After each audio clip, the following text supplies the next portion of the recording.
உண்மையை பேசுறது யாருக்கும் பிடிக்காது. அதான் விஜய் பண்றது. டேரக்டா உண்மையை பேசுறாரு, இல்லை அதுவும் சைலண்டா பேசுறாரு. உண்மை தானே அதுல எல்லாருக்கும் தெரிஞ்சு, உங்களுக்கும் தெரிஞ்சிருக்கும். இல்லை எனக்கு மட்டும் தெரிஞ்சுக்காது, உங்களுக்கே தெரிஞ்சிருக்காது. அவங்க பேட்டி எடுக்கலாம், அவங்களுக்கும் தெரிஞ்சிருக்காது. இந்த சட்டப்பேரவையில அவருடைய செயல்கள் எப்படி இருக்கு? ரொம்பவே சைலண்டா இருக்காரு அப்படின்ற மாதிரி ஒரு குற்றச்சாட்டுகள் வருது. பேசுறதா ஓடி போயிடறாங்களே, அதுதான் அவங்கள பேச விட்டு ஒரு ரேட்டா பேசுறாரு. நேற்று ஜிஹெச்சுக்கு போயிருந்தேன். போய் ரொம்ப வருஷம் ஆச்சு ஜிஹெச்சுக்கு. அருமையா சூப்பரா அந்த டாக்டருங்களும் அவங்க கவனிக்க விதமும் எல்லாமே சூப்பரா இருந்தது. ஆனா இப்படியெல்லாம் இருக்கும்னு நான் எதிர்பார்க்கல. இந்த ஆட்சியில ரொம்ப நல்லாவே இருக்குது. அவங்க பேசுனது எல்லா பெண்களையுமே ஒரு மாதிரி ஹர்ட்டிங்கா இருந்துச்சு. அது மாதிரி பேச வேணாம், இன்னும் கொஞ்சம் இதா பேசலாம். ஏன்னா அவங்கெல்லாம் ரொம்ப நாளா இருக்காங்க அரசியல்ல.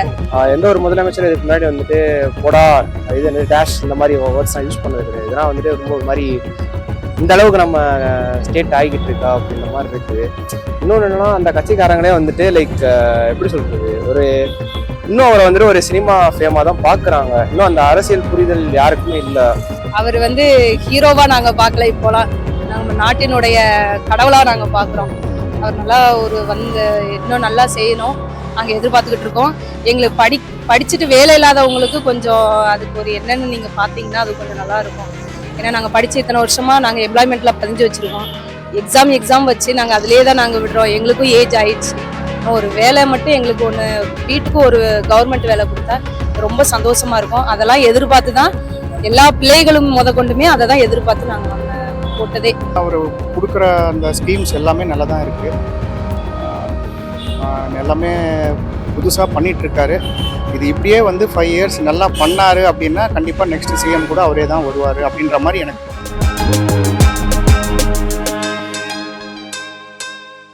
இல்ல டிவிக்கு ஆட்சியே நடக்குது. இப்போ ஒஸ்ட் ஆட்சி. என்ன காரணம்? என்ன 1000 காரணம் இருக்குது. அவர் சட்டப்பேரவையில நல்லா தான் பேசி எங்க நல்லா இருக்கு, என்ன பேசிட்டு இருக்காரு சார். இது கரண்ட் பில்லு கூட இது பண்ணிருக்காங்க சார். 200 யூனிட் ஃப்ரீலாம் கொடுத்துருக்காங்க. ஏங்க ஏதோ பண்ணிக்கிறாங்க. பட் ஆனா அவங்க ஆட்சி டீம் ஆட்சி மாதிரி இல்லை சார். இப்போ உதயநிதி கைது அது வேணா பழி வாங்குற செயல். அது நேற்று ஜிஹெச்சுக்கு போயிருந்தேன். போய் ரொம்ப வருஷம் ஆச்சு ஜிஹெச்சுக்கு. அருமையா சூப்பரா அந்த டாக்டருங்களும் அவங்க கவனிக்க விதமும் எல்லாமே சூப்பரா இருந்தது. ஆனா இப்படியெல்லாம் இருக்கும்னு நான் எதிர்பார்க்கல. இந்த ஆட்சியில ரொம்ப நல்லாவே இருக்குது. எல்லாமே கிளீனா இருக்கு. கையில காசு கொடுத்தா கூட வாங்க மாட்டாங்க. அப்படியே வாங்கி ஒருத்தவங்களுக்கு கொடுத்து இருந்தா சாப்பிட்டு போன்னு சொல்றாங்க. அதுவே பெரிய விஷயமா இருக்கு. ஆனா இந்த அளவுக்கு அந்த மாதிரி எல்லாம் எங்கேயும் நடந்தது இல்ல. இப்ப எல்லா இடமே சூப்பரா இருக்கு, நல்லா இருக்கு. கடந்த ஆட்சியை கம்பேர் பண்ணும்போது ஊழல் அப்படின்றது இல்ல கம்மியாத்தே இருக்கு. அதெல்லாம் கண்டுபிடிக்கிறதுனால எல்லாமே பயத்துல இருக்கிறாங்க இப்ப. ஆமா. இப்ப மின்சார கட்டணம் திடீர்னு அதிகரிச்சிருச்சு. பொதுமக்களா நீங்க எப்படி? நாங்க ரொம்ப கஷ்டப்படுறோம். ஏன்னா குழந்தைகள்லாம் வச்சுக்கிட்டு ஏசி இல்லாம இருக்க முடியல. நாளுக்கு நாள் வெயில் அதிகமா இருக்கு, குறையவே மாட்டுது. மழை பெய்யுன்னு எதிர்பார்க்கும், மழை பெஞ்சா அதுக்கேற்ற வெயிலும் அடிக்குது. ரொம்ப கஷ்டமா இருக்கு. சட்டப்பேரவை நிகழ்ச்சிகள் எல்லாம் பாக்குறீங்களா? இதுல என்னன்னா, சட்டப்பேரவை நிகழ்ச்சியில விஜய் அவர்கள் சும்மாவே இருக்காரு அப்படின்னு சொல்லி ஒரு குற்றச்சாட்டு வருது. அவர் ஒரு வார்த்தை பேசினாலும் நல்ல வார்த்தையா பேசுறாரு, நல்லா பேசுறாரு. ஆமா, நல்ல பொறுமையா நிதானமா எதை நல்லா பேசணுமோ அதை கரெக்டா பேசுறாரு. எல்லாமே ரொம்ப நல்லா இருக்கு. இதே மாதிரி கண்டினியூ பண்ணா நல்லா இருக்கும். மின்சார உயர்வு எல்லாம் நடந்து, இதெல்லாம் எப்படி பாக்குறீங்க? இப்பதானே வந்திருக்காங்க. 6 மாசம் தானே ஆயிருக்கு. 2 மாசம் தானே ஆயிருக்கு. இன்னும் கொஞ்ச நாள் ஆனா இன்னும் எல்லாமே உங்களுக்கு புரியும். இப்ப திடீர்னு உதயநிதி கைது, அந்த மாதிரி திடீர்னு கைது நடவடிக்கை எல்லாம் இறங்கி இருக்காங்கல்ல, அதெல்லாம் எப்படி பாக்குறீங்க? அது சரிதானே. அவங்க பேசுனது அந்த மாதிரி தானே இருந்துச்சு. அவங்க பேசுனது எல்லா பெண்களையுமே ஒரு மாதிரி ஹர்ட்டிங்கா இருந்துச்சு. அது மாதிரி பேச வேணாம், இன்னும் கொஞ்சம் இதா பேசலாம். ஏன்னா அவங்கெல்லாம் ரொம்ப நாளா இருக்காங்க அரசியல்ல. இப்ப அதே மாதிரி சட்டப்பேரவை லைவ் போயிட்டு. ஆமா, இதெல்லாம் நீங்க பாக்குறீங்களா? ஃபுல்லா பாக்குறோம். ரொம்ப நல்லா இருக்கு. இப்பதான் ஃபுல்லா தெரியுது என்ன நடக்குதுங்கிறதே இப்பதான் புரியுது. ரொம்ப நல்லா இருக்கு. இதே மாதிரி என்னன்னா ஒரு குற்றச்சாட்டு வைக்கிறாங்க. விஜய் அவர்கள் சட்டப்பேரவையில பெருசா பேச மாட்டாரு. அவருதான் நல்லா பேசுறாரு. என்ன பேசல, அவர் பேசுறது எல்லாமே கரெக்டா எந்த டைம்ல தேவைப்படுதோ அந்த டைம்ல பேசுறாரு. அதே மாதிரி இன்னொரு என்னன்னா, பத்திரிகையாளர்களை சந்திக்க மாட்டாரு, மக்களை நேரடியா போய் ஒரு பத்திரிகையாளர்கள் எதுக்கு சந்திக்கணும்? அதுக்கு சந்திக்கவே தேவையில்ல. அவங்க கொண்டு வர ஸ்கீம் நல்லா இருந்து, அவங்க பாலிசி மேக்கர்ஸ் தானே, அவங்க அது நல்லா பண்ணாலே போதும். அவர் பேசணுங்கிற இடத்துல கண்டிப்பா பேசுறாரு, அது போதும். இதே மாதிரி இருந்தா நான் இன்னும் கொஞ்சம் நல்லா இது பண்ணி பண்ணா ஒரு எக்ஸ்பீரியன்ஸ் இப்பதான் ஆயிட்டு இருக்கு. கொஞ்ச நாள் ஆனா இன்னும் சரியாயிடும், நல்லா வரும். இதை நான் 2ஆ டிஃபரன்ஷியேட் பண்றேன். ஃபர்ஸ்ட் எக்ஸ்பீரியன்ஸ் இல்லை, டைம் கொடுக்குறோம்னு சொல்றாங்க. பட் ஆனா லைக் ஒரு முதலமைச்சரா ஒரு முன்னுதாரணமா இருக்க மாட்டேன்றாரு. ஸோ இப்போ நான் ஒரு யங்ஸ்டராக இருக்கேன் அப்படின்னா எனக்கு தெரியும் பப்ளிக் பிளேஸ்ல எப்படி நடந்துக்கணும்னு சொல்லிட்டு. எந்த ஒரு முதலமைச்சர் இதுக்கு முன்னாடி வந்துட்டு போடா இது என்ன டேஷ் இந்த மாதிரி வேர்ட்ஸ் யூஸ் பண்ணது கிடையாது. இதெல்லாம் வந்துட்டு ரொம்ப ஒரு மாதிரி இந்த அளவுக்கு நம்ம ஸ்டேட் ஆகிக்கிட்டு இருக்கா அப்படின்ற மாதிரி இருக்குது. இன்னொன்று என்னன்னா அந்த கட்சிக்காரங்களே வந்துட்டு லைக் எப்படி சொல்றது, ஒரு இன்னும் அவரை வந்துட்டு ஒரு சினிமா ஃபேமா தான் பாக்குறாங்க. இன்னும் அந்த அரசியல் புரிதல் யாருக்குமே இல்லை. ஏன்னா இவங்க அரசியல் வந்துட்டு என்ன சொல்றாங்க, டிஎம்கே பிளேம் பண்ணி வந்துகிட்டு இருக்காங்க. அவங்க என்ன சொன்னாங்கன்னா ஒவ்வொருத்தரும் ஒவ்வொரு பிளேம் பண்ணி தான் வந்தாங்க. இவங்க அதை தான் பண்றாங்க, என்ன பண்ணாலும் டிஎம்கேன்றாங்க. ஸோ அது கொஞ்சம் சேஞ்ச் பண்ணா நல்லா இருக்கும். அண்ட் வந்துட்டு மக்களுக்கு என்ன பிரச்சனைன்றத களத்துல இறங்கி கேட்டு பண்ணணும். இது ஒரு தூத்துக்குடி அமைச்சர் அவர்கிட்ட கேட்டதுக்கு தூத்துக்குடியில என்ன பிரச்சனை கேட்டது, தூத்துக்குடியில வந்து கேளுன்றாரு. இதுதான் என்னன்னே எனக்கு சுத்தமா புரியல. ஸோ அப்படின்றப்ப வந்துட்டு மேபி இதை பத்தின ஒரு அவேர்னஸ் எடுத்துக்கிட்டு அவங்க பேசலாம். ஆர்எல்ஸ் வந்துட்டு லைக் இதை தவிர்த்துட்டு லைக் ஒரு முன்னுதாரணமா இருக்கலாம். இது என்னோட கருத்து. அதே மாதிரி இப்ப திடீர்னு மின்சார உயர்வு இந்த மாதிரி இதுவெல்லாம் வந்து இது எனக்கும் நடந்துச்சு ப்ரோ. நான் வந்துட்டு 3000 4000 கட்டிக்கிட்டு இருந்தேன் வீட்டுக்கு. நான் ஃப்ரெண்ட்ஸா சேர்ந்து எடுத்திருக்கோம். 8000 வந்துச்சு. நான் இப்போ வீடே ஷிஃப்ட் பண்ணிட்டேன். நான் வீடு ஷிஃப்ட் பண்ணதான் தெரியுது எனக்கு மட்டும் இப்படி வரல, எல்லாருக்குமே வந்திருக்கு அப்படின்னு சொல்லிட்டு. அது 200 யூனிட் ஃப்ரீயா கொடுக்குறேன்னு சொல்லிட்டு திடீர்னு 8000 அப்படின்னோடனே அது ஒண்ணுமே புரியல ப்ரோ.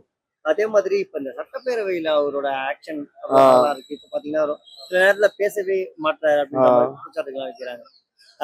எதிர்கட்சிகள் கேட்கிற கேள்விக்கு விஜய் அவர்கள் பதில் சொல்றதா, இல்ல மற்ற அமைச்சர்கள் அந்த மாதிரி துறை சார்ந்த அமைச்சர்கள் அவங்க எல்லாம் பதில் சொல்றது இருக்கு. அதனால விஜய் அவர்கள் பேசுறது இல்லை அப்படின்ற மாதிரி குற்றச்சாட்டு வருது. ப்ரோ சட்டசபைன்றது வந்துட்டு லைக் மக்களோட பிரச்சனைகளை போய் பேசுற இடம் ப்ரோ. அந்த இடத்துல போயிட்டு நான் இப்படிதான் கை காட்டுறேன் அப்படின்னா அது வந்துட்டு ஒரு சினி ஃபேம்ல இருக்கிற மாதிரி. சினிமால இருந்து வந்திருக்காரு, எல்லாமே சினிமா ரிலேட்டடா தான் பேசுவார், எல்லாமே ஃபைன். பட் சட்டசபைக்குன்னு ஒரு ஒழுங்கு இருக்கு. அதை மீறும் போது அந்த மரபுன்றது மாறுது. இன்னொன்னு என்ன அப்படின்னா லைக் ஒரு முதலமைச்சரா அவர் கொஞ்சம் டிஃபென்சிவா பேசணும். ஏன்னா இப்போ ஜெயலலிதா விஜயகாந்தோட நமக்கு கான்ட்ரவர்சி டாக்ஸ்லாம் தெரியும் எப்படி நடந்துச்சுன்னு சொல்லிட்டு. எடப்பாடியார் லைக் ஸ்டாலின் பேசுறது நமக்கு தெரியும். பட் இங்க என்னன்னா ஒரு கட்சி மட்டும் தான் பேசிட்டு இருக்காங்க. இது இவங்களுக்கு சப்போர்ட்டர் மாதிரி அமைச்சர்கள் மட்டும் தான் பேசுறாங்க. அப்போ முதலமைச்சர்கிட்ட பாயிண்ட் இல்லையா அப்படின்ற கொஸ்டின் இருக்கு. அதே மாதிரி சட்டப்பேரவை லைவ் எல்லாம் வருது. ஸோ ஒரு எக்ஸ்ட்ரா ரெகுலரா பாக்குறீங்களா, எப்படி இருக்கு அது? லைக் லைவ் வர்றது நல்லா தான் இருக்குது. என்ன நமக்காக என்ன பேசுறாங்கன்றத லைவா தெரிஞ்சுக்க முடியுது. அதை வந்து ப்ராப்பரா பேசினா இன்னும் நல்லா இருக்கும். அதுதான் இந்த ஊழல் கட்சி ஊழல் செய்தவங்களை அரெஸ்ட் பண்றேன் அப்படின்ட்டு நடவடிக்கை எடுக்கிறாங்க. இதெல்லாம் எப்படி பாக்குறீங்க? ப்ரோ எல்லா இடத்துலயும் ஊழல் இருக்கு ப்ரோ. ஈவன் டிவிக்கே எடுத்துக்கிட்டாலும் அங்க ஏதாவது ஒரு ஓட்டம் இருக்கதான் போகுது. ஓகேவா? ஸோ அதனால வந்துட்டு ஒருத்தரை மட்டும் நம்ம டிஃபென்சிவா பேசி மேல வர்றதுன்றது இது அது வந்து என்னை பத்தி ஒரு ஃபுல் டைம் தான். சரிங்களா? அப்படின்றப்ப வந்துட்டு லைக் இருக்கிற தப்ப நான் எப்படி சரி செய்யப்படுறேன். ஏன்னா அவங்க சொல்லி வந்ததே நான் மாற்றம் தரேன், ஊழல் இல்லாம வரேன் அப்படின்னு சொல்லிட்டு. அப்படின்றப்ப அது என்னன்றதை ஃபோக்கஸ் பண்ணி ஒருத்தரை பிளேம் பண்ணாம அவங்க இப்படி பண்ணாங்க, நான் அதுக்கு ஆல்டர்னேட்டிவ் பண்றேன்னு ஒரு சொல்யூஷன் கொடுத்தா நல்லா இருக்கும். இப்போ உதயநிதி கைது, இன்னும் ஒரு சில அமைச்சர்கள் எம்எல்ஏக்கெல்லாம் முன்னாள் அமைச்சர்கள் எம்எல்ஏக்கெல்லாம் கைது பண்ண உடனடியா நடவடிக்கை எடுத்தாங்க. இதெல்லாம் எப்படி பாக்குறீங்க? இப்பெல்லாம் வந்து அரசியல் நாடகமா, இல்ல இந்த விஷயத்துக்கு இதெல்லாம் கைதுன்றது இது தேவையில்லை ப்ரோ. அவர் டைரக்டா வந்துட்டு யாருமே அஃபென்ஸ் பண்ணி பேசவே இல்லை. கூட்டத்துல இருந்து கத்துனாங்க. அதுக்கு அவர் சொன்னது தண்ணி வர வேண்டிய இடத்துக்கு வரணும்னு மட்டும் தான் சொன்னாரு. இந்த இடத்துல வந்துட்டு யாருமே குறிப்பிட்டு ஈவன் கட்சியை கூட குறிப்பிட்டு சொல்லவே கிடையாது. என்ன மேகதாது பிரச்சனையோ அது மட்டும் தான் பேசினாங்க. ஸோ அப்படின்றப்போ வந்துட்டு இந்த அரெஸ்ட் வந்துட்டு டிஎம்கேக்கு தான் ஃபேவரா போயிருக்குது. ஸோ அப்படின்றப்போ வந்துட்டு லைக் டிவிக்கே வந்துட்டு ஏதோ ஒன்று பண்ண போய் அது அவங்களுக்கு டிஎம்கேக்கு ஃபேவரா போயிடுச்சு. அவ்வளவுதான். ரொம்ப அருமையா இருக்கு. அவர் வந்து ஹீரோவா நாங்க பார்க்கல, இப்போலாம் நம்ம நாட்டினுடைய கடவுளா நாங்க பாக்குறோம். அவர் நல்லா இன்னும் நல்லா செய்யணும் நாங்க எதிர்பார்த்துக்கிட்டு இருக்கோம். எங்களுக்கு படிச்சுட்டு வேலை இல்லாதவங்களுக்கு கொஞ்சம் அதுக்கு ஒரு என்னன்னு நீங்க பாத்தீங்கன்னா அது கொஞ்சம் நல்லா இருக்கும். ஏன்னா நாங்க படிச்சு இத்தனை வருஷமா நாங்க எம்ப்ளாய்மெண்ட்ல பதிஞ்சு வச்சிருக்கோம். எக்ஸாம் வச்சு நாங்க அதுலயே தான் நாங்க விடுறோம். எங்களுக்கும் ஏஜ் ஆயிடுச்சு. ஒரு வேலை மட்டும் எங்களுக்கு வீட்டுக்கு ஒரு கவர்மெண்ட் வேலை கொடுத்தா ரொம்ப சந்தோஷமா இருக்கும். அதெல்லாம் எதிர்பார்த்து தான் எல்லா பிள்ளைகளும் கொண்டுமே அதை தான் எதிர்பார்த்து நாங்க போட்டதே. இன்னும் நல்லா பண்றாரு, இன்னும் பெஸ்டா கொண்டு வரணும். இன்னும் அவர் என்ன பண்ண வேண்டியது இருக்கு அப்படின்னு நீங்க நினைக்கிறீங்க? குறிப்பா வந்து பாத்தீங்கன்னா ஊழலுக்கு எதிராக டிவிகே ஆட்சி எந்த மாதிரி செயல்பட்டு? ஃபர்ஸ்ட் இந்த மது கடை க்ளோஸ் பண்ணது ரொம்ப அருமையான விஷயம். இது மாதிரி நிறைய அந்த வருமான வரித்துறையில நிறைய பேர் ஊழல் பண்றாங்க. அதெல்லாம் அரெஸ்ட் பண்ணணும். அதை அரெஸ்ட் பண்ணி அந்த தொகையவே மக்களுக்கு யூஸ் பண்ணா இதுவே ஏழ்மையா இருக்கிற நாட்டை நம்ம நல்லா கொண்டு வந்துடலான்னு என்னுடைய கருத்து. இப்போ உதயநிதி அரெஸ்ட், இன்னும் ஒரு சில எம்எல்ஏக்கள் அரெஸ்ட், இது மாதிரிலாம் பண்ணாங்க. ஸோ இந்த ஆக்ஷன்ஸ் எல்லாம் நீங்க எப்படி பாக்குறீங்க? அந்த அரெஸ்ட் பண்ணதை மட்டும் தான் காட்டணுமே தவிர அந்த பணம் எங்க போச்சுன்னு தான் தெரியல. ஆனா இது மாதிரி இந்த ஆட்சியில இருக்கக்கூடாதுன்னு நாங்க எதிர்பார்க்கிறோம். அடுத்து சட்டப்பேரவை நிகழ்ச்சிகள் ரெகுலரா பாத்துட்டு இருக்கீங்களா? இப்ப டிவில நம்மளுக்கு ஒளிபரப்பாகுது. ஸோ இது எப்படி இருக்கு உங்களுக்கு? ரொம்ப அருமையா இருக்கு. இப்ப தலைவர் வந்து நோட்ஸ் எல்லாம் எடுத்து பதிலுக்கு பதில் கமெண்ட் கொடுக்க ஆரம்பிச்சிட்டாரு. அதுவே எங்களுக்கு ரொம்ப சந்தோஷமா இருக்கு. இது மாதிரி நல்லா அவரு கொண்டு வரணும். சட்டசபையில இன்னும் நம்ம பேசணும்னு எதிர்பார்த்துக்கிட்டு இருக்கோம். இது வரைக்கும் நல்லா தான் போயிட்டு இருக்காரு. இனிமேல் நல்லா தான் போகல. இல்லை சார், இப்ப அந்த ஊழலுக்கு எதிராக இந்த இப்போ பாத்தீங்கன்னா உதயநிதி அரசு பண்ணது இந்த மாதிரிலாம் இருக்குல்ல, இந்த மாதிரி செயல்கள்லாம் எப்படி இருக்கு? இன்னும் என்னென்னலாம் பண்ண வேண்டியது இருக்கு? உண்மையை பேசுனா யாருக்கும் பிடிக்காது. அதான் விஜய் பண்றது. டேரக்டா உண்மையை பேசுறாரு, அதுவும் சைலண்டா பேசுறாரு. உண்மை தானே அதுல எல்லாருக்கும் தெரிஞ்சு உங்களுக்கே தெரிஞ்சிருக்கும். இதுல எனக்கு மட்டும் தெரிஞ்சுக்காது, உங்களுக்கே தெரிஞ்சிருக்கால. இது அவங்க பேட்டி எடுக்கலாம், அவங்களுக்கும் தெரிஞ்சிருக்கால. இந்த சட்டப்பேரவையில அவருடைய செயல்கள் எப்படி இருக்கு? ரொம்பவே சைலண்டா இருக்காரு அப்படின்ற மாதிரி ஒரு குற்றச்சாட்டுகள் வருது. பேசுறதா ஓடி போயிடறாங்களே, அதெல்லாம் அவங்கள பேச விட்டு ஒரு டேரக்டா பேசுறாரு. இல்ல இதை தாண்டி அவர் இன்னும் நிறைய பேச வேண்டியது இருக்கும். இப்ப இந்த காவிரி பிரச்சனை கூட அவரு பேசுவாரு, பேசிட்டு தான் இருப்பாரு அதுல. ஆனா இவங்க வந்து வக்காரத்துக்கு இதுவாக்குறதில்ல. ஆளுங்கட்சிக்கு வந்து கரெக்டா நிக்கணும். எதிர்கட்சி தலைவர் வந்து கரெக்டா வக்காரனால இவங்க வக்கார மாட்டாங்க. அதனால இவரு பேச மாட்டாரு. இப்ப இந்த கைது நடவடிக்கைகள்லாம் எப்படி சார் பாத்தீங்க? இப்ப பாத்தீங்கன்னா உதயநிதி நிறைய பேர் வந்து கைது பண்ண ஆரம்பிச்சிட்டாங்க. திருட கைது பண்ணக்கூடாது அப்பல. இல்ல திருடி ஒரு திருடிட்டாங்கன்னா அவங்களை கைது பண்ணக்கூடாதுல்ல. நீதான் திருடன் தெரிஞ்சிச்சு, இன்னும் கைது பண்ண என்ன பண்ணுவாங்கல்ல? சொல்லுங்க, என்ன பண்ணலாம்? நான் கேக்குறேங்க, என்ன பண்ணலாம் சொல்லுங்கல்ல.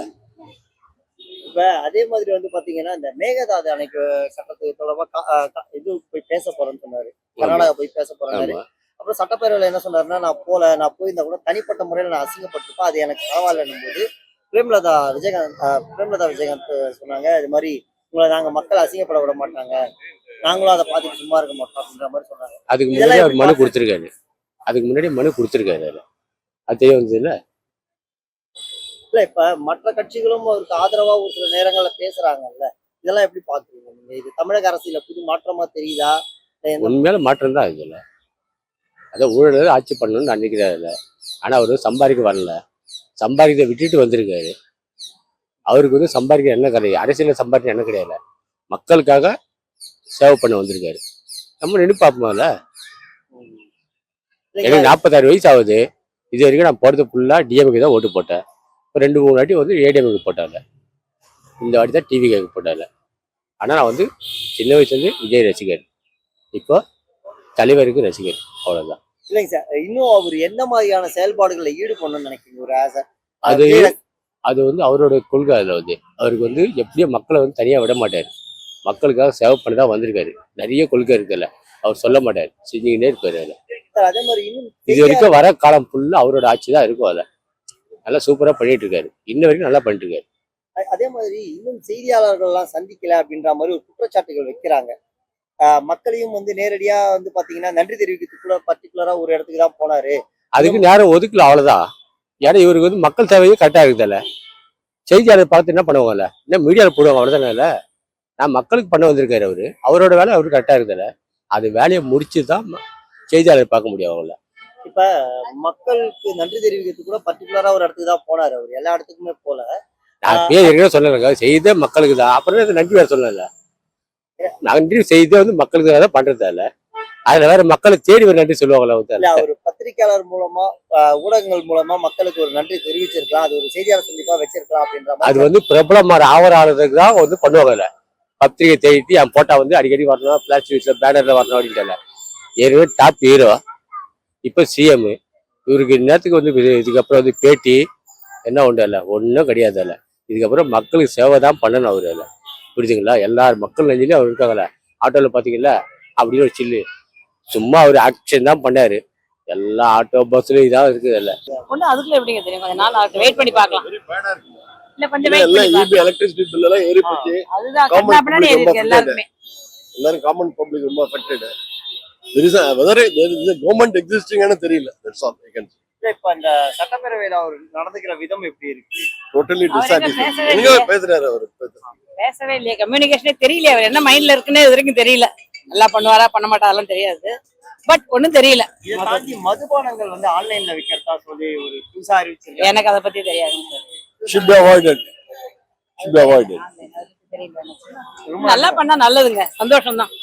நல்லாதாங்க பண்றாரு. இல்ல மேம், இப்ப வந்து பாத்தீங்கன்னா திடீர் மின்சார கட்டண உயர்வு இந்த மாதிரி செயல்கள்லாம் டக்கு டக்குன்னு ஒரு இப்பதான் ஆட்சி பொறுப்பெடுத்து நடத்துறாரு. இல்ல அது எல்லாருமே எந்த கவர்மெண்ட் வந்தாலுமே எல்லாத்தையுமே கொஞ்சம் பாத்துக்கிட்டு அவங்க எல்லாமே அது மாதிரி தானே செய்யறாப்புல இருக்குது. கூட குறைச்சி அப்படிங்கக்குள்ள அது இவங்க ஆட்சின்னு இல்ல. சப்போஸ் ஏடிஎம்க்கு வந்தாலும் பிஜேபி வந்தாலும் டிவிக்கு யார் வந்தாலுமே அதான் செய்வாங்க. இதை தாண்டி உங்களுக்கு இந்த ஊழல் இதுக்கெல்லாம் அவங்க எந்த மாதிரியான நடவடிக்கை எடுக்கிறாங்களா, இல்ல எப்படி போகுது, இல்ல இன்னும் ஊழல் இருக்கா? தெரியலங்க, அது இப்பதானே வந்திருக்காரு அவரு. இனிமேலுக்கு பார்க்க விட்டு தான் தெரியும் அவரு என்ன எப்படிங்கறதெல்லாம் தெரியல. சரி, இந்த லஞ்ச் அதே மாதிரி பாத்தீங்கன்னா சட்டப்பேரவை லைவ் எல்லாம் பாக்குறீங்களா, எப்படி இருக்கு? பாக்குறேன், யூடியூப்ல பாப்பேன். Okay. நல்லா இருக்குது. அவர் வர விட்டு இப்ப அரசியல்ங்கிறது புரியுது எல்லாருக்கும் ஓரளவு. அதுதான், வேற ஒண்ணும் இல்ல. இதை தாண்டி அதே மாதிரி ஒரு சில பிரச்சனைகளுக்கு எல்லாம் வந்து விஜய் அவர்கள் இன்னும் வாய் திறக்கணும் அப்படின்ற மாதிரி எல்லாம் சொல்றாங்க. அவரு பேசிட்டு தானே இருக்காரு, பேசுறாரு. இன்னும் கொஞ்சம் அவருக்கும் இப்பதானே இப்ப வந்து 2 மாசம் 3 மாசம் தானே ஆகுது. இன்னும் கொஞ்சம் அவருக்கு நல்லா பேசுவாரு, அவரும் நல்லா பேசுவாரு. நல்லா இருக்கு. இதை தாண்டி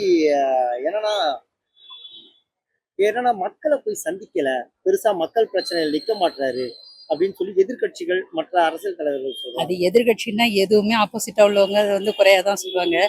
அது மக்களை சந்திக்கல அப்படின்னு சொன்னா இப்ப மக்களை சந்திச்சா மட்டும் வந்து அதாவது பெருசாகுது அப்படிங்கிறத விட இன்னொன்னு என்னன்னா இப்ப அவரை பொறுத்தவரையிலும் பாத்தீங்கன்னா இப்ப 1ன்னா 2ன்னு போட்டுறாங்க. அவர் எல்லாமே யோசிச்சு ஒரு செய்யற இடத்துலதான் இருக்கிறாரு. அவசரப்பட்டெல்லாம் மக்களை சந்திச்சு எதுவுமே செய்ய முடியாதுல்ல. போக போக எல்லாமே சரியாயிடும், சரியாகணும், சரியாயிடுவாரு. ஆக்சுவலா அவர் கொடுக்குற அந்த ஸ்கீம்ஸ் எல்லாமே நல்லா தான் இருக்கு. எல்லாமே புதுசாக பண்ணிட்டு இருக்காரு. இது இப்படியே வந்து 5 இயர்ஸ் நல்லா பண்ணாரு அப்படின்னா கண்டிப்பாக நெக்ஸ்ட் சிஎம் கூட அவரே தான் வருவார் அப்படின்ற மாதிரி எனக்கு தோணுது. சார், சட்டப்பேரவையில வந்து இன்னும் ஆக்டிவா ஆகல அப்படின்ற மாதிரி குற்றச்சாட்டுகள் எல்லாம் வைக்கிறாங்க. இது எப்படி சார் பாக்குறீங்க? அவருக்கு கொஞ்சம் ஸ்பேஸ் கொடுக்கணும். கொஞ்சம் இப்போதான் ஆரம்பிச்சிருக்காரு. அதனால we have to give some space. நல்லா பண்ணாரு அப்படின்னா நெக்ஸ்ட் டைம் கண்டிப்பாக எல்லாரும் அவங்களுக்கு தான் போடுவாங்க. கொஞ்சம் ஸ்பேஸ் கொடுத்தா பண்ணுவாருன்ற நம்பிக்கை இருக்கு. அதே மாதிரி தொடர்ச்சியா பத்திரிகையாளர்களை சந்திக்கல, மக்களையும் போய் சந்திக்க மாட்டார் நேரடியா அப்படின்ற மாதிரி பல குற்றச்சாட்டுகள் எழுதுது. இது இல்ல, அவர் வந்து எல்லா ஒரு என்ன சொன்னாலும் அதுக்கெல்லாம் வந்து அவர் ரிப்ளை பண்றது இல்ல. இஸ் டூயிங் அவருடைய என்ன சொல்ற ப்ரொடக்டிவா என்ன பண்ணணுமோ அதை பண்ணிட்டு தான் இருக்காரு. இந்த தேவையில்லாத இந்த சர்ச்சைக்கெல்லாம் அவர் வந்து நார்மலா கொடுக்கறது இல்ல. ரொம்ப நோண்டி எடுத்ததுக்கு அப்புறம் அவர் பேசினார்னா அப்புறம் வாய் மூடுறாங்க. So is going in the right path. Sir, இப்ப எதிர்கட்சி தலைவர்களாக இருக்கட்டும், இல்ல மற்ற அரசியல் தலைவர்களையும் அவர் உடனடியா கைது பண்றது அந்த மாதிரி செயல்கள்லாம் ஈடுபடுறாங்க. ஸோ இது வந்து அவரோட ஆக்ஷன் எப்படி பாக்குறீங்க நீங்க? அவங்க என்ன பண்ணாங்களோ அதுக்கு தான் அவர் வந்து ரியாக்ஷன் பண்ணியிருக்காருன்னு தான் தோணுது. It's okay, better. இப்ப ஒட்டுமொத்தமா இந்த ஆட்சியில இன்னும் அவர் என்ன செய்ய வேண்டியது இருக்கு அப்படின்னு அவர் பண்ற மாதிரி இப்போ இந்த ப்ரொடக்டிவான வேலை வந்து இன்னும் கொஞ்சம் ஃபாஸ்ட் பண்ணி அவர் சொன்ன ஸ்கீம்லாம் கொடுத்தாரு அப்படின்னாலே ஓகே தான். நல்லா தான் இருக்கு. ஆக்சுவலி இப்போ யங் ஜென்ரேஷன் அதில் எல்லாம் எடுத்திருக்காங்க, அவங்கள தேர்ந்தெடுத்திருக்காங்க. ஓகே, நல்லா தான் இருக்கு. அதாவது பழைய திராவிட மாடலுங்கிற ஆட்சியை விட்டு கொஞ்சம் டிஃப்ரெண்டாக வருது. பார்ப்போம் இவங்க எப்படி பண்றாங்க. சார், சட்டப்பேரவை நிகழ்வுகள்லாம் பாக்குறீங்களா? இப்ப லைவ் கொடுக்குறாங்க, எப்படி இருக்கு அதெல்லாம்? அதுல வந்து முன்னாடி நடக்கிறது வந்து சட்டப்பேரவையில் நிகழ்வு காமிக்கிறேன்னு சொல்லுவாங்க. ஆனால் பாதி காமிப்பாங்க, வேண்டாத கட் பண்ணுவாங்க. இப்போ ஃபுல்லாகவே காமிக்கிறாங்க. அதனால என்ன நடக்குது உள்ளங்கிறது பப்ளிக்கு தெரியுது. நல்லது. சார், ஊழலுக்கு எதிராக இந்த டிவி காட்சி எந்த அளவுக்கு செயல்படுதுன்னு நீங்க நினைக்கிறீங்க? இல்லை, அது போக போக தான் தெரியும். பட் இப்போ நல்லா எடுக்கிறாங்க. ஆக்சுவலி சொல்ல போனால் நல்ல ஸ்டெப்ஸ் எடுத்திருக்காங்க. போக போக தான் தெரியும். இம்மீடியட்டா ஒரு 2 மாசத்துல 3 மாசத்துல சொல்லிட முடியாது. பார்ப்போம் நல்லா. சார், இந்த மின்சார கட்டண உயர்வு திடீர்னு வந்தது, அது பொதுமக்களுக்கு எந்த அளவுக்கு பாதிப்பா இருந்தது, இல்ல இது சரிதான் இப்ப இந்த அரசு இந்த முடிவு எடுத்திருக்கிறது சரிதான் அப்படின்னு? அது வந்து சொல்ல போனா மின்சார கட்டணம் உயர்வு 2 மாசத்துல 200 யூனிட்டுங்கிறத இப்ப மாத்தினாங்க. அதுல மாத்தி ஒண்ணு யூஸ் இருக்கிற மாதிரி தெரியல நிறைய பேருக்கு. மோஸ்ட்லி அது எப்படி சொல்றதுன்னு தெரியல. சார், இதை தாண்டி விஜய் அவர்கள் சட்டப்பேரவையில சரியா பேச மாட்டாரு, ரொம்பவே சைலண்டா இருக்காரு அப்படின்ற மாதிரிலாம் ஒரு சில சட்டப்பேரவை நிகழ்ச்சி அவர் கூர்ந்து கவனிக்கிறாரு. அதை பார்த்தாலே தெரியும், நிகழ்ச்சியை பார்த்தாலே தெரியும். அவர் பேசணும்னு அவசியம் தேவைப்படுறப்ப பேசுறாரு, அவ்வளவுதான். அதுல ஒண்ணும் கிடையாது, நல்லா தான் பேசு. சார், உதயநிதி கைது, இன்னும் ஒரு சில எம்எல்ஏக்கெல்லாம் உடனடி கைது அப்படின்னு டக்கு டக்கு நடந்து, இதெல்லாம் பொதுமக்களுக்கு எப்படி சார்? அது தெரியல, அது நமக்கு தெரியும். இது உதயநிதி கைதை பத்தி நம்மளுக்கு எந்த ஒரு இது இல்லையா சார்? அது எப்படி சொல்றதுன்னு தெரியல. அது அரசியல் அவங்க இதில் இல்லை, அதில் வந்து நமக்கு. பட் என்னை பொறுத்த வரைக்கும் டிவிக்கு ஆச்சு ஒரு இனிஷியல், அதாவது அவங்களுக்கு இமீடியட்டாக ஒன்றும் சர்டிஃபிகேட் நம்ம ஒன்றும் ஃபுல்லாகவும் சர்டிஃபிகேட் பண்ண முடியாது, நல்லா பண்ணலன்னு சொல்ல முடியாது. இனிஷியலாக நல்லா இருக்கு, போக போக தெரியும். இன்னும் ஒரு 6 மந்த் கழிச்சா சர்டிஃபிகேட் எப்படி நல்லா இருக்குன்னு சொல்லுவோம். ஓகே, சரிங்க சார். இல்ல இது மாதிரி இன்னும் ஒரு சில குற்றச்சாட்டுகள்லாம் நடந்தது. அதே மாதிரி பாத்தீங்கன்னா சொல்றவங்க சொல்லிதான் இருப்பாங்கல்ல, சொல்றவங்க சொல்லிதான் இருப்பாங்கல்ல, நமக்கு அதை பத்தி ஒன்றும் பிரச்சனை கிடையாது. அதாவது இந்த செஸ் போர்டு காயின் இருக்கும்போது பாத்தீங்கன்னா ஒரு ராஜாவை வந்து எப்படி வந்து தோக்கடிக்கணும்ட்டு ராணிக்கு தான் தெரிய வந்தல. ராணியை தோக்கடிச்சா ராஜா கண்டோம். அதை போல ராஜாவை காப்பாத்துக்கு தான் ராணி போராடுவாங்க. இப்ப அந்த பொசிஷன் தான் விஜய் இருக்கா போல வந்தால. சார், இப்ப இன்னொரு ஒரு கேள்வி கேட்கிறேன். இது ரொம்பவே ஒரு சென்சிபிளான கொஸ்டின் தான். என்னன்னா, த்ரிஷாவோட பின்னணியில தான், அவங்களோட மோட்டிவ்ல தான் வந்து விஜய் அவர்கள் செயல்பட்டு வரதா ஒரு குற்றச்சாட்டு எழுந்திருக்கு. இத நீங்க ஒரு ரசிகனா, ஒரு தலைவனுக்கு தொண்டனா நீங்க எப்படி பாக்குறீங்க? அதெல்லாம் ஒண்ணும் கிடையாது சார். அதுல அவருக்கு இது வரைக்கும் அந்த பழக்கமே கிடையாது. என்னை பொறுத்த வரைக்கும் சொல்லலை, நான் வந்து கடவுளை கும்பிட்றாள் இல்லை, சிவன் பக்தர் தான் இல்லை. ஆனா அவருக்கு வந்து அந்த அதை பல எண்ணமும் கிடையாது, செயலும் கிடையாது. அப்படி இல்லைன்னா வந்து என் அக்கா தங்கச்சி எப்படி சொல்றவரு அது மாதிரி சொல்லவே மாட்டேறாரு. புரியுதுங்களா? யாருமே அப்படி சொல்லலை. இது ரஜினியா இருக்கட்டும், கமலா இருக்கட்டும், யாருமே அப்படி சொன்னது கிடையாது. ஆனா விஜய் வந்து ஓப்பனா சொல்றப்பன்னா அவருக்கு அந்த மாதிரி எண்ணமே கிடையாது. சொல்றவங்க சொல்லிட்டு தான் இருப்பாங்க. இல்ல எது கடவுள் 2 காது கொடுத்துருக்காங்கல்ல, இந்த காதுல இந்த காதுல விட்டு போயிட்டே இருக்கணும். வந்தல அவரோட செயல்ல கரெக்டா இருக்காரு. இல்ல ஒரு சரியா இருந்தாலும் பாத்தீங்கன்னா கரெக்டா மேடமும் அதுக்கேத்த மாதிரி ரீல்ஸ் போடுறது, போஸ்ட் போடுறதுன்னு போட்டு அவங்க சொல்லிட்டு தான் இருப்பாங்க. வந்தால எல்லாம் சொல்றது வந்தால. அதான் விஜய் ஒரு விஷயம் சொல்லியிருக்காரு ஒரு பேட்டியில. இல்ல நதி பாட்டுக்கு போயிட்டே இருக்கும். ஒருத்தர் கல் அடிச்சு வச்சுவாங்க, ஒருத்தர் தீபாவளி கட்டுவாங்கன்றல. ஆனா நதி போயிட்டு தான் இருக்குன்ற மாதிரி. அது மாதிரி சொல்றவங்க சொல்லிட்டு தான் இருப்பாங்கல்ல. நம்ம எதுக்கு நம்ம நல்லதை மட்டும் எடுத்து போந்தல, நல்ல விஷயத்த நம்ம எடுத்து போல. புரிஞ்சுங்களா? சரி. புதுசா ஒரு தலைவர் வந்திருக்காரு, வரவேற்பு வந்தல. இப்பதானே வந்து ஒரு 6 மாசம் ஆகுதா, இன்னும் 4.5 வருஷம் இருக்குதுல்ல, பார்ப்போம். அதுக்குள்ள 5 வருஷம் ஆண்டவர் சிஎம் ஆனது ஒரே ஒரு இடம் தான் வந்தாரு ஸ்டாலின். 5 வருஷத்துலயே அவரோட என்ன விஷயம் தெரிஞ்சு போச்சால. மக்களே வேணும்னு ஒதுக்கிட்டாங்க. 5 வருஷம் தான். 75 வருஷம் ஆண்ட கட்சி இவர் 5 வருஷத்துல போயிடாரு. அவங்க அப்பா 70 வருஷம், இவர் 5 வருஷம். கதை முடிஞ்சதுங்களா? இப்பதான் வந்திருக்காரு. ஒரு 6 மாசம் போயிட்டு இருக்காரு. வெயிட் பண்ணுவோம்ல, 4.5 வருஷம் வெயிட் பண்ணுவோம்ல. நான் இருப்பேன்னா தெரியாது, நீங்க இருப்பீங்க. அது வரைக்கும் வெயிட் பண்ணி பார்ப்போம். ரைட்.